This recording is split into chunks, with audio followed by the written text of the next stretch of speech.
बिस्मिल्लाहिर्रहमानिर्रहीम, अस्सलाम वालेकुम। नाज़रीन, आप देख रहे हैं डिजिटल दावा नेटवर्क और मैं हूं हम्माद हमीद।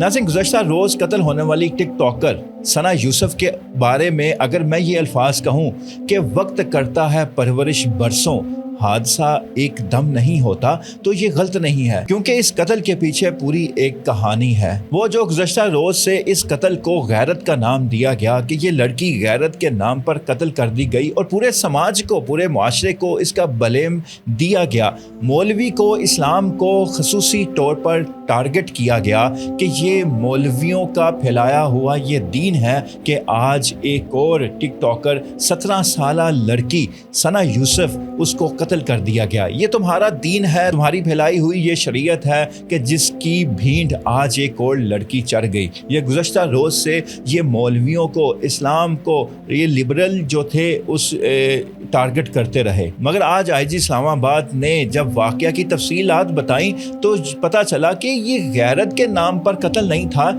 ये बेगैरती के नाम पर कत्ल था। वो जो ये कानून बनाए बैठे हैं कि 18 साल से कम उम्र लड़का और लड़की शादी नहीं कर सकते, मगर आज जब उनको ये पता चलेगा कि ये कत्ल हुआ ही इस चीज़ के ऊपर कि वो लड़का कहता था कि मैंने दोस्ती करनी है तुम्हारे साथ, मगर वो इनकारी थी लड़की और बार बार इनकार करती रही और आखिर लड़के ने कत्ल कर दिया गुस्से में आकर। अब जो कहते हैं कि 18 साल से कम उम्र में शादी नहीं हो सकती, मगर 18 साल से कम उम्र नौजवानों के जज्बात कैसे हैं वो तुम्हारे सामने है। वो दोस्ती कर सकते हैं, वो दोस्ती का पैगाम भेज सकते हैं, लड़की के पीछे जा सकते हैं, लड़की लड़के के पीछे जा सकती है, वो सारा कुछ बेहयाई के नाम पर, आज़ादी के नाम पर सारा कुछ कर सकते हैं। मगर एक चीज़ जो शरीयत ने हमें बताई है, इस्लाम जो हमें कहता है कि जब लड़का और लड़की बालिग हो जाए, जब उनके जज्बात इस लेवल पर आ जाएं, वो बलूगत को पहुंच जाएं, तो फिर उनकी शादी करो। मगर हमने जब वो रास्ता बंद कर दिया, तो फिर जब ये रास्ते दूसरे खुले, तो फिर बुराई का रास्ते का अंजाम फिर बुरा ही होता है, कभी अच्छा नहीं हो सकता। नाज़रीन, इसके बाद कुछ कातिल की तफसीलात हैं कि ये कातिल किस तरह सना यूसुफ के पीछे पीछे पीछे था। वो पहले टिकटॉक के ज़रिए उसको मैसेज करता, सोशल मीडिया पर उसके साथ कांटेक्ट कर बार बार कांटेक्ट करता, मगर सोशल मीडिया पर भी ऑनलाइन उसको रिजेक्ट करती रही सना यूसुफ। उसको कहती रही मैंने तुम्हारे साथ दोस्ती, शादी या कुछ भी जो वो ऑफ़र कर रहा था, मैंने नहीं रिलेशन बनाना तुम्हारे साथ। तो फिर वो लड़का इसके घर तक आया, बार बार इसके घर आता, इससे मुलाकात करने की कोशिश करता, मगर उसको हर बार रिजेक्शन को देखना पड़ती। मगर 29 मई को जब सना यूसुफ की बर्थडे थी, तो 7 से 8 घंटे इसने कोशिश की कि मैं इसके साथ मुलाकात हो जाए, इसके साथ मिल लूँ। सना यूसुफ ने इसके साथ मुलाकात नहीं की। फिर 9 जून को 8 घंटे की मुलाकात हुई भी इनकी। 29 मई को उसने कोशिश की बर्थडे पर, मगर फिर 9 जून को मुलाकात हुई भी 7 से 8 घंटे, मगर इसको फिर रिजेक्शन ही देखना पड़ी। और फिर गुज़श्ता रोज़ वो फिर सना यूसुफ के घर आया। जब सना ने उसको देखा, उसने उसको बैठने को कहा कि हाँ मैं पानी लेकर आती हूँ, मगर वो इस दफ़ा दोस्ती के चक्कर में नहीं आया था, वो इस दफ़ा किस्सा ख़त्म करने आया था कि अगर मेरे साथ रिलेशन, दोस्ती नहीं करनी तो फिर किसी के साथ भी नहीं होगी। और यूँ गैरत के नाम पर नहीं, गैरती के नाम पर कत्ल कर दिया गया। नाज़रीन, अब कातिल कौन था? कातिल की तस्वीर सोशल मीडिया पर वायरल है, मगर वो कातिल नहीं है, वो एक आम शहरी है। एक आम शहरी की वीडियो तस्वीर को मेन स्ट्रीम मीडिया पर ARY न्यूज़ ने भी उसकी तस्वीर चला दी और सोशल मीडिया पर, ट्विटर पर, हर जगह उसकी तस्वीर शेयर हो रही है। मगर वो नौजवान जो है, उसकी ID आपके सामने मैं शो कर रहा हूँ। ये इस नौजवान की असल ID है। ये वो लड़का नहीं है जिसने सना यूसुफ को कत्ल किया। इस लड़के की ID फेसबुक पर साजी राजपूत के नाम पर है। मैंने खुद इसकी ID चेक की, जहां पर इसने सारी डिटेल शेयर की, जहां पर इसने पोस्टिंग की हुई थी। लोग भी इसके हक में बोल रहे हैं कि ये एक कातिल नहीं है, ये एक शरीफ बंदा है, अहमी इसको ना फंसाया जाए इस मुकदमे में। अगर इसकी तस्वीर शेयर हो भी जाए, मगर पुलिस को तो पता है कि कातिल कौन है, जिसको उन्होंने फैसलाबाद से पकड़ा है। अब फैसलाबाद से इस्लामाबाद में कत्ल हुआ और वो बंदा फैसलाबाद पहुंचा। अब फैसलाबाद पहुंचकर उसको अब पुलिस ने, अब इस्लामाबाद की पुलिस ने फैसलाबाद जाकर कैसे पकड़ा उसको?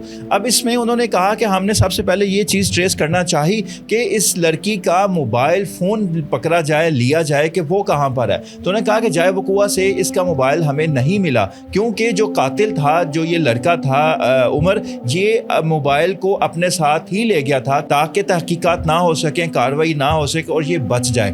کیونکہ اگر موبائل مل جاتا تو پھر موبائل سے ساری ڈیٹیلز معلوم ہو جاتی کہ یہ کس طرح کانٹیکٹ کرتا تھا، اور پھر آنے سے پہلے بھی اس نے شاید کانٹیکٹ کیا ہی ہوگا. تو اس طرح وہ موبائل جاتے ہوئے ساتھ لے گیا تاکہ میں بچ جاؤں. مگر وہ موبائل فون ٹریس کرتے اور پھر باقی تحقیقات کرتے کرتے انہوں نے کہا کہ پورے اسلام آباد کے کیپٹل سے ہمیں 4 ٹیمیں منگوائی گئی جنہوں نے تحقیقات کی، اس کے سوشل میڈیا کو چیک کیا گیا. پھر وہاں سے کچھ لوگ وہ انہوں نے سلیکٹ کیے اور پھر 11 ریڈ کی. 3 اسلام آباد میں ریڈ کی اور 3 فیصل آباد میں ریڈ کی اور باقی اس طرح باقی شہروں میں ریڈ کی. انہوں نے کہا جو 3 فیصل آباد میں ریڈ کی وہ ایک فیصل آباد شہر میں ریڈ کی اور 2 جرانوالا میں کی. اور پھر ان 3 ریڈ میں ہی انہوں نے کہا کہ اللہ کا کرنا ایسا ہوا کہ جو اصل قاتل تھا وہ پکڑا گیا، کیونکہ وہ فیصل آباد کا ہی رہنے والا تھا. فیصل آباد سے ہی وہ اسلام آباد گیا تھا، وہاں پر اس نے قتل کیا اور پھر قتل کر کے وہ واپس فیصل آباد اپنے گھر آیا اور اس سے پھر وہ ثنا یوسف کا موبائل فون بھی پکڑا گیا. اس سے پھر وہ آلہ قتل جو تھا وہ بھی برآمد ہو گیا اور یوں اس نے اعتراف بھی کر لیا. اس نے کہا کہ میں دوست تھا اس کا، بلکہ دوست نہیں تھا، دوستی کرنے کی کوشش کر رہا تھا. تو اس لیے یہ مطلب مگر اس نے دوستی سے انکار کیا اور اس نے قتل کر دیا. اب یہاں پر اسلام کہاں سے آ گیا؟ اسلام کو، مولوی کو، مذہب کو کل سے ٹارگٹ کیا جا رہا ہے کہ یہ تمہاری سکھائی اس تعلیمات کہ یہ اسلام کہتا ہے کہ غیرت کے نام پر قتل کر دو. یہ اسلام کی کوئی تعلیم نہیں ہے.